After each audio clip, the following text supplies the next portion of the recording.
네, 상한가 스쿨의 또 새로운 코너죠. 여러분들의 사연 들어보는 시간, 선생님 질문 있어요 시간 오늘도 준비가 되어 있습니다. 자, 오늘은 럭키 세븐 7번째 사연이 또 도착해올까요?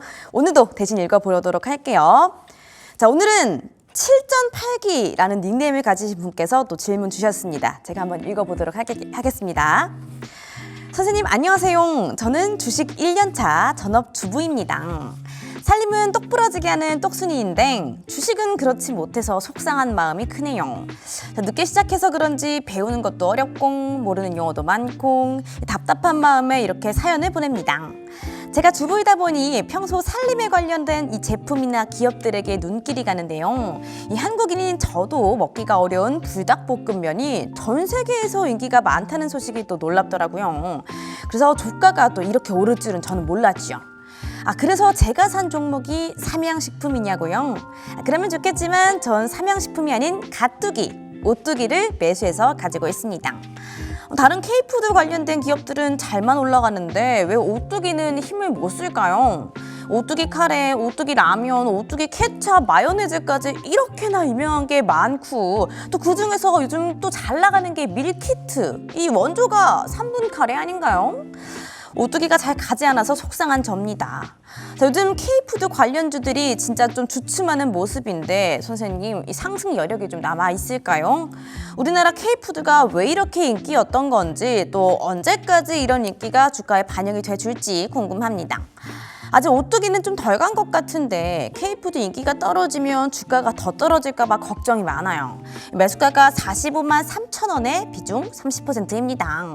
선생님, 살림살이 주분 9단, 주식은 1단인 저 어쩌면 좋을까요? 대응 전략 부탁드려요. 이렇게 말씀 주셨습니다. 자, 쌤, 이제 또 굉장히 또 살림을 잘하시는 분께서 말씀 주셨는데 주식은 아직 너무 어렵다고 하시네요. 이 K푸드의 섹터 인기가 또 왜 이렇게 많았는지 여쭤보시거든요. 어떻게 보실까요? K푸드의 인기가 이렇게 많을 거라고 생각을 해봤던 사람은 아무도 없다라고 저는 말씀해드리고 싶어요. 맞아요. 네, 어떻게 보면 이 삼양식품이 붐이 열리는 불닭볶음면 이것도 이렇게까지 인기가 많아야 되냐? 라고 한다면 진짜 의아해할 정도로 많다라고 여겨지고 있는데 이게 뭐 단순히 뭐 갑자기 인기가 분 게 아니라 SNS나 유튜브나 이런 데서 불닭볶음면 매운맛 챌린지나 이런 부분이 열풍을 불면서 계속적으로 나왔어요. 우리나라 같은 경우는 몇 년 전에 이런 불닭볶음면 매운맛 챌린지가 열풍을 불면서 잠깐 하고 끝났던 부분이 있는데 미국이나 뭐 유럽이나 뭐 해외 같은 경우는 계속적으로 이게 확산이 되면서 천천히 불었다라고 여겨지고 있고 지금 그래서 K푸드 열풍이나 이런 부분은 저는 생각보다 쉽게 안 꺾일 것 같다는 생각이 들고 있어요. 가장 큰 이유는 뭐냐? 우리나라 K식품 이런 K푸드가 이렇게 왔을 수 있는 부분도 가장 큰 거는 누가 뭐래도 어떻게 보면 K드라마가 많이 확산이 됐다라고 여겨지고 있어요. 옛날에 과거 때 별에서 온 그대가 한창 열풍이 불 때 중국에서는 이 우리나라 치킨집이 장사가 진짜 어마어마하게 잘 됐었습니다. 그만큼 이 K푸드나 어떻게 보면 K드라마랑 밀접한 관계가 있다라고 저는 여겨지고 있고 그거에 따라서 이제 계속적으로 확산될 가능성은 있다. 왜냐? 우리나라 K드라마가 넷플릭스 시장에서 전 세계 뭐 시청률이나 이런 부분에서 압도적으로 많이 잘 나오는 부분이 있기 때문에 거기서 뭐 먹는 거나 뭐 이런 부분이 자꾸 된다라고 하면 이제는 그런 부분이 이제는 더 친숙하게 다가올 가능성이 있다라고 여겨지고 있어요. 우리가 뭐 대표적으로 뭐 동남아 음식 베트남 쌀국수나 이런 부분 처음에 쌀국수를 먹을 때 거부감이 느꼈던 사람들도 있었어요. 근데 쌀국수집을 가서 쌀국수를 먹다가 다른 거 베트남 볶음밥이나 이런 걸 먹었을 때 생각보다 맛있네 하면서 거부감이 많이 사라지면서 다른 베트남 요리가 뭐가 있을지 이런 거 궁금하면서 많이 다가오는 부분이 되게 컸다라고 여겨지고 있는데 그렇기 때문에 이제는 K푸드가 점점 더 확산이 될 거다라고 여겨지고 있고 이 먹는 거 관련해가지고 사업이 되게 아이러니합니다. 네, 그게 뭐냐면은 이게 우리나라는 라면 물가라고 해요. 그래서 라면 하나 올리기에는 되게 많이 힘듭니다. 라면 신라면이 뭐 100원 올랐다, 200원 올랐다 이러면은 정부에서는 왜 이렇게 가격을 올리냐, 서민물가 올리면 안 된다 계속 어필을 하는 부분이었었는데 이 삼양식품 같은 경우는 해외 수출이라는 걸로 하면서 가격 인상이나 이런 부분에서 좀 더 자유롭게 그런 부분을 하면서 영업이익이나 이런 부분이 다른 K푸드 관련주보다 더욱더 높은 부분이 나왔다라고 여겨지는 만큼 K푸드 저는 당분간 식지 않을 거다라고 여겨지고 있습니다. 알겠습니다. K푸드 왜 이렇게 인기가 많냐라는 이제 질문에 챌린지 열풍이 아무래도 힘을 좀 더했다라고 하시죠. 해외에서 불닭 챌린지 이런 거 유행하고 또 K 드라마가 유행을 하면서 영향을 좀 많이 줬다라고 합니다. 확실히 이 콘텐츠의 힘이 또 굉장한 것 같고요. 전망도 긍정적으로 또 바라보시네요. 이 K푸드의 인기가 관심이 점점 더 또 확산이 될 거다. 그래서 당분간은 식지 않은 그런 좀 인기 있는 섹터가 될 거다라고 말씀 주셨습니다. 자, 그러면은 이 7.8기님이 지금 대응 전략을 좀 잡아드려야 할 것 같은데 45만 4천 원에 들어갔다고 하세요. 비중이 30%고요. 오늘 종가가 또 오뚜기가 41만 2,500원이거든요. 네. 대응 전략을 좀 어떻게 잡아드리면 좋을까요? 지금 45만 3천 원. 네.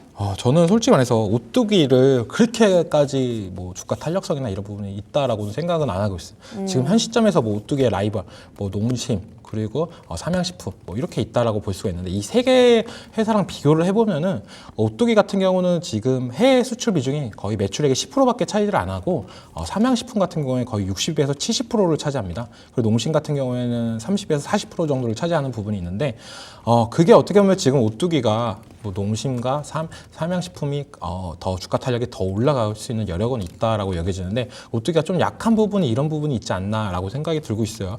그렇기 때문에 저는 뭐 굳이 K푸드 쪽으로 투자를 계속적으로 이어나가고 싶다라고 하신다라면 저는 물량을 좀 더 줄이는 게 낫지 않을까라고 생각이 들고 있습니다. 지금 비중이 30% 정도 들고 있으신데 저는 지금 삼양식품 그리고 농심 쪽으로 비중을 10%씩 이동을 하는 게 좋다라고 생각이 들고 있어요. 어떻게 보면 매출이나 이런 꾸준한 거는 농심일 수도 있고 그리고 삼양식품이 지금 대세를 차지하고 있는 부분이 있다. 근데 왜 오뚜기를 포기 못하냐라고 본다면 이게 식품이라는 게 아까도 얘기했지만 어떻게 갑자기 터질지가 몰라요. 지금 뭐 오뚜기의 대표 식품이 뭐 진라면 그리고 3분 카레 이런 부분이 해외에서 갑자기 3분 카레 열풍이 불면서 더욱더 올라갈 수 있는 부분 이런 부분이 더욱더 올라갈 수 있는 여력이 있다라고 여겨지는 만큼 저는 지금 자리에서는 좀 손절이나 이런 부분 하시기에는 아깝지만 종목 교체를 해서 이 푸드 쪽으로 비중 30% 정도 들어간다는 거는 저는 어떻게 보면 나쁘지 않은 선택일 수도 있다라고 말씀해 드리는 게 지금 시장에서 불안한 부분이 되게 계속적으로 얘기가 나오고 있습니다. 뭐 경기 침체냐 뭐 엔캐리 트레이드가 뭐 되냐 계속적으로 나오고 있는데 이 식품주 같은 경우는 지금 내수를 차지하는 부분도 되게 커요. 그렇기 때문에 경기 방어주나 이런 부분 역할도 할 수 있는 부분이기 때문에 비중 30%를 가져가되 오뚜기에 있는 30%가 아니라 농심과 삼양식품으로 좀 더 비중을 이동해서 가져가자라고 말씀해드리고 싶고 오뚜기 같은 경우는 저는 목표가는 지금 진짜 장기적으로 보자면 47만 원까지도 좀 충분히 여력은 있다라고 생각이 드는데 지금 이 열풍에 있어서 같이 올라갔던 부분이 제일 커요. 지금은. 근데 이제는 다시 한번 47만 원까지 이상 올라가 주려고 하면 실적 플러스 아니면 해외에서 오뚜기 관련 제품이 챌린지나 이런 열풍이 좀 불었을 경우에 더욱더 올라갈 가능성은 있다라고 여겨지는 만큼 좀 기대해 볼 수는 있다. 광고나 이런 부분을 좀 더 탄력받으면 괜찮지 않을까라고 생각이 들고 있고 방탄소년단 진이 군대 가기 전에 진라면 CF를 찍었던 부분이 있어요. 근데 제대하고 나서 다시 한번 진라면 CF를 또 찍어준다고 하면 또 해외에서 좀 더 진라면 열풍이 좀 더 불어주지 않을까 약간 이런 기대감은 있는데 그런 부분을 좀 더 봐야 된다라고 말씀을 해드리고 싶고 지금 뭐 오뚜기 같은 종목은 솔직히 손절이나 이런 부분은 좀 저는 별로다라고 말씀해드리고 싶습니다. 왜냐?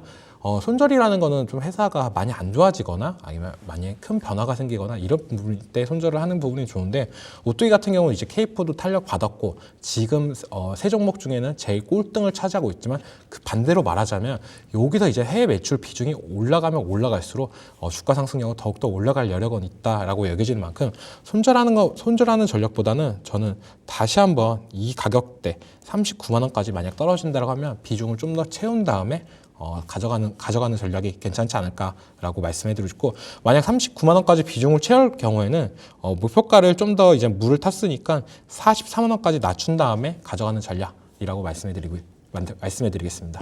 알겠습니다. 자, 오뚜기 대응 전략, 이 주가가 좀 탄력성이 그렇게 있을 것 같지는 않다라고 말씀해 주셨는데요. 이 해외 매출 부분을 또 아까부터 되게 중요하게 보시는데 오뚜기가 이 부분에서 조금 약하다고 하네요. 그래서 이 K푸드 섹터까지는 좋은데 오뚜기의 물량을 줄이면서 삼양식품이나 농심으로 비중을 좀 옮기면서 대응해 보시는 방법 잡아드렸고요.